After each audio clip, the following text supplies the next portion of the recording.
আমি পর্তুগাল নিয়ে ধারাবাহিকভাবে কিছু কথা বলার চেষ্টা করেছি। অনেকেই আমাকে কমেন্ট করেছেন যে ভাই, পর্তুগালের ওয়ার্ক পারমিট না হয় কোনো না কোনো ভাবে পাইলাম, কিন্তু বর্তমানে তো ইন্ডিয়ার ভিসা বলতে গেলে বন্ধ মতোই।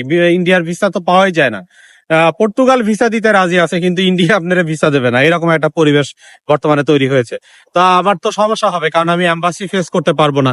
ভাই, সব এক দরজা বন্ধ হইলে যে সব দরজা বন্ধ হয়ে যায়, বিষয়টা এরকম না। আপনার জন্য কিন্তু আরো অনেক সুযোগ রয়েছে। ইন্ডিয়ার বিকল্প হিসাবে আর কোথায় গেলে আপনি পর্তুগালের জন্য পেপার সাবমিট করতে পারবেন। তো এটা নিয়ে আমি একটা ভিডিও দিয়েছি আমার ইউটিউব চ্যানেলে। সেই অল্টারনেটিভ দেশটা হলো, আমি বলে দিই, সেটা হচ্ছে থাইল্যান্ড। কারণ বাংলাদেশ থেকে খুব সহজেই কিন্তু থাইল্যান্ডে ট্যুরিস্ট ভিসা হয়, মেডিকেল ভিসা হয়। আপনি এটা করতে পারেন। খরচও ইন্ডিয়ার তুলনায় যে অনেক বেশি হবে, বিষয়টা এরকম না। ঢাকা টু ব্যাংককের কিন্তু বিমান ভাড়াও যথেষ্ট কম।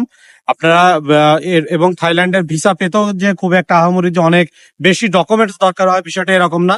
অল্প ডকুমেন্টসে কিন্তু থাইল্যান্ডে ভিসা পাওয়া যায়। বিশেষ করে বর্তমান সময়ে বর্তমান যে সরকার রয়েছে বাংলাদেশে, তাদের সাথে থাইল্যান্ডের সংশ্লিষ্ট কর্তৃপক্ষের কিন্তু কিছুদিন আগেই একটা মিটিং হয়েছে, যার কারণে কিন্তু ভিসা রেশিও কিন্তু বর্তমান সময়ে অনেক ভালো।